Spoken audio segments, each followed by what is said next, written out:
Book 337. Good morning, good morning. Welcome back to Morning Motivation with Matthew Daniels, and today I'm going to tell you guys about the day God stopped forgiving mankind. That's right, the day God stopped forgiving mankind.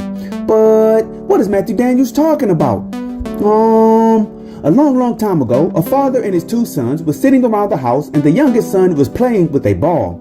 The father, who was one of my ancestors no less, heard a loud crash and went to go investigate.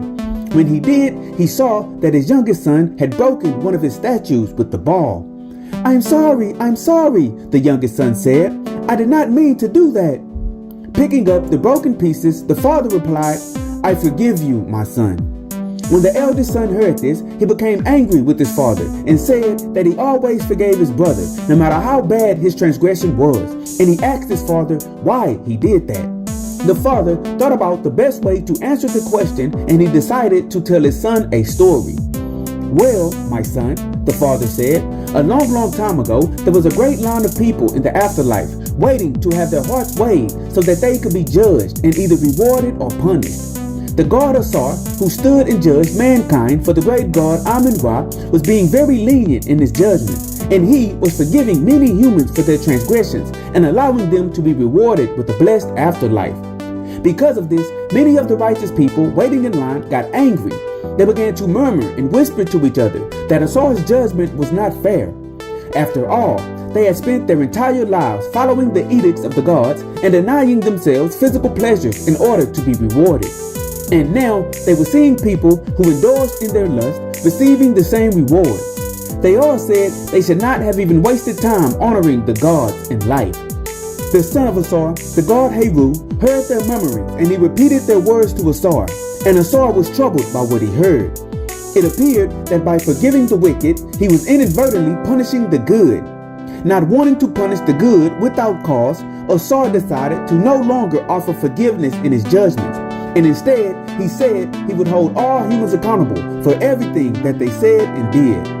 The righteous people in line were happy again when they saw the wicked being punished. After this, the good man who initiated the complaints against forgiveness approached Asar, and his heart was placed on the scale to be weighed. The god Tahuti recorded the results in a book, and Asar proclaimed that the good man would be punished in the afterlife. The good man was shocked, and he pointed out all of the good things he had done in his life. Asar agreed that he had done that which was right and correct, but he had also done that which was wrong at times. In fact, everyone alive had done wrong at some point, and even the best of mankind needed to be forgiven for something. Realizing his mistake, the good man asked Asar if he could be forgiven for his wrong acts. Asar told him that he could indeed be forgiven, but that would mean all others would have the option of being forgiven for certain bad deeds as well. The good man, along with all of the other righteous people waiting in line to be judged, declared that they wanted Asar to begin forgiving mankind again. And so, Asar decided to once again offer forgiveness to mankind. And so, the father concluded, this is why I forgive your brother, and this is why I forgive you. I know that one day I too will require forgiveness, and I pray that the gods grant it to me. And so, the morning motivation of today is the day God stopped forgiving mankind. It is okay to hold people accountable for their actions, and there are indeed some actions which are truly heinous indeed.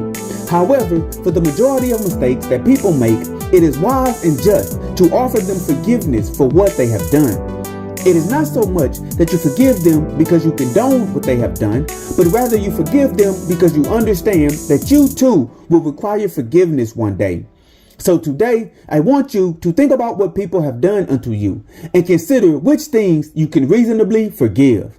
Then I want you to forgive that person for that incorrect act. Move on with your life as if that thing never happened to you, and always strive to do that which is good. And remember, you are awesome, you are amazing, you are wonderful, and you are great. And you are going to change the world. I just hope I'm still alive to see it, family. I'm out. Good morning.